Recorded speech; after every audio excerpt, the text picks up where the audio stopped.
नमस्कार, मी शीतल तुम्हा सर्वांचं माझ्या हॅपी किचनमध्ये स्वागत करते। श्रावण महिना सुरू झाला आहे व सर्व घरोघरी सत्यनारायणाची पूजा केली जाते व या पूजेला लागणारा प्रसाद अगदी योग्य प्रमाणासह म्हणजेच 1/2 वाटीच्या प्रमाणासह कशा प्रकारे बनवायचा हे मी व्हिडिओत दाखवलेला आहे। तर हा व्हिडिओ पूर्ण बघा, व्हिडिओला लाईक करा, शेअर करा। माझ्या चॅनलवर जर तुम्ही नवीन असाल, अजून सबस्क्राईब केलं नसेल तर सबस्क्राईब करा व बाजूचे बेल बटन देखील प्रेस करा, म्हणजेच तुम्हाला माझ्या नवीन रेसिपीजचे नोटिफिकेशन मिळेल। चला तर मग बनवूयात प्रसादाचा शिरा। आता आपण प्रसादाच्या शिऱ्यासाठी लागणारं साहित्य बघणार आहोत। तर त्यासाठी मी इथे हे सर्व 1/2 वाटीच्या प्रमाणात साहित्य घेतलेलं आहे। तर माझ्याकडे 1 वाटी आहे, तर या वाटीच्या प्रमाणानुसार मी हे सर्व साहित्य घेतलेलं आहे। तर इथे मी 1/2 वाटी रवा घेतलेला आहे। हा थोडासा जाड रवा मी घेतलेला आहे। 1/2 वाटी साखर घेतलेली आहे व 1/2 वाटी साजूक तूप घेतलेला आहे।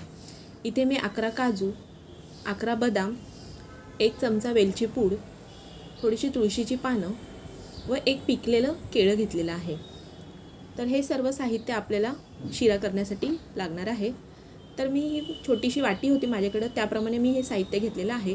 तुमच्या घरी जी वाटी असेल त्यानुसार तुम्ही हे प्रमाण घेऊ शकता। इथे मी एका बाजूला एका पातेल्यामध्ये त्याच वाटीने 1/2 वाटी पाणी व 1/2 वाटी दूध गरम करायला ठेवलेलं आहे व हे दूध आता आपल्याला उकळून घ्यायचं आहे। इथे मी गॅसवरती एक जाडबुडाची कढई ठेवलेली आहे। त्यामध्ये आता आपण हे 1/2 वाटी साजूक तूप टाकणार आहोत। तूप आपल्याला पूर्णपणे वितळून घ्यायचं आहे। आता आपण यामध्ये 1/2 वाटी रवा टाकूयात व साधारण 2 ते 3 मिनिटे आपल्याला हा रवा तुपावरती छान परतून घ्यायचा आहे। हा रवा परतताना आपल्याला गॅसची फ्लेम अगदी मंदच ठेवायची आहे। रव्याचा कलर अजिबात बदलला गेला नाही पाहिजे, फक्त तो अगदी मंद आचेवरतीच आपल्याला परतून घ्यायचा आहे। हे पहा, रवा छान परतला गेला आहे, तो फुलला देखील आहे, तुम्ही पाहू शकता। तर आता आपण यामध्ये ड्रायफ्रूट्स टाकणार आहोत। तर हे ड्रायफ्रूट्स मी यामध्ये टाकते व ते देखील तुपावरती आपण साधारण मिनिटभर परतून घेणार आहोत।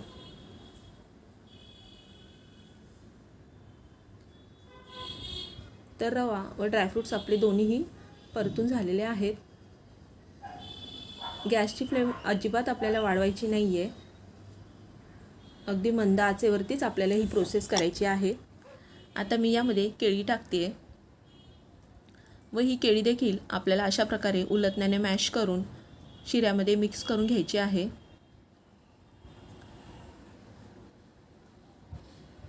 काही जण शिरा तयार झाल्यानंतर केळी टाकतात, पण त्यामुळे ती केळी काळी पडते।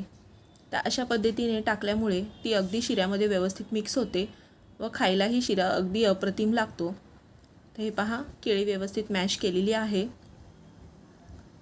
व साधारण 1 ते 2 मिनिटे आपण पुन्हा एकदा हा शिरा परतून घेणार आहोत।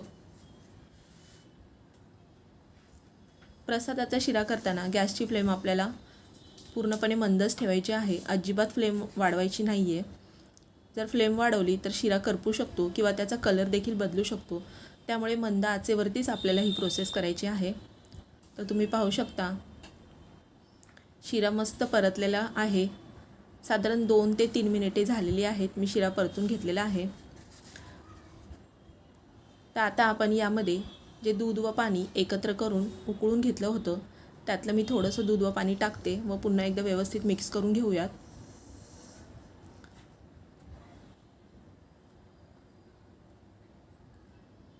आता उरलेलं देखील मी यामध्ये दूध पाणी टाकते व हे व्यवस्थित मिक्स करून घेते।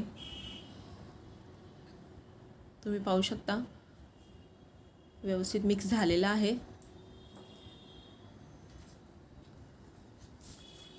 आता मी यावरती झाकण ठेवून साधारण 5 ते 7 मिनिटे हा शिरा शिजवून घेणार आहे।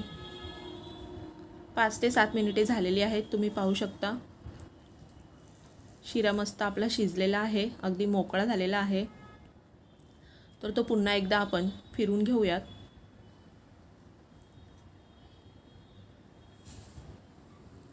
आता मी यामध्ये 1 चमचा वेलची पूड टाकते व 1/2 वाटी साखर टाकते। साखर देखील आपल्याला व्यवस्थित शिऱ्यामध्ये मिसळून घ्यायची आहे। साखर जर तुम्ही आधीच टाकली तर शिरा चिकट होऊ शकतो किंवा रवा शिजत नाही, तो कच्चाच राहतो. त्यामुळे साखर आपल्याला अगदी शेवटी टाकायची आहे. तर तुम्ही पाहू शकता साखर मस्त मिक्स झालेली आहे, पण साखरेचं पाणी सुटल्यामुळे शिरा आपला थोडासा पातळ वाटतोय. पण नंतर आपण त्याला एक वाफ काढून घेणार आहोत. तर हे पहा, व्यवस्थित मी साखर मिसळून घेतलेली आहे.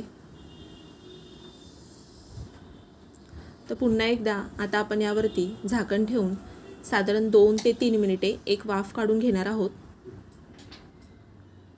तर 2 ते 3 मिनिटे झालेली आहेत. तुम्ही पाहू शकता शिरा शिजलेला आहे, साईडनी तूप देखील सुटलेलं आहे, म्हणजेच आपला शिरा पूर्णपणे व्यवस्थित शिजलेला आहे. आता आपण गॅस बंद करूयात व त्यामध्ये मी 2 तुळशीची पानं टाकते.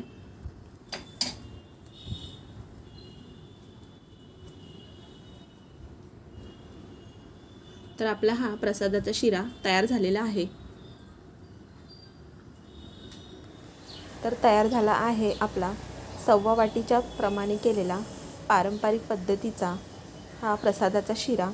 तर तुम्ही देखील हा शिरा नक्की करून पहा, तुम्हाला नक्की आवडेल. चला तर मग पुन्हा भेटूयात अशाच एक नवीन रेसिपीसह. तोपर्यंत बाय बाय.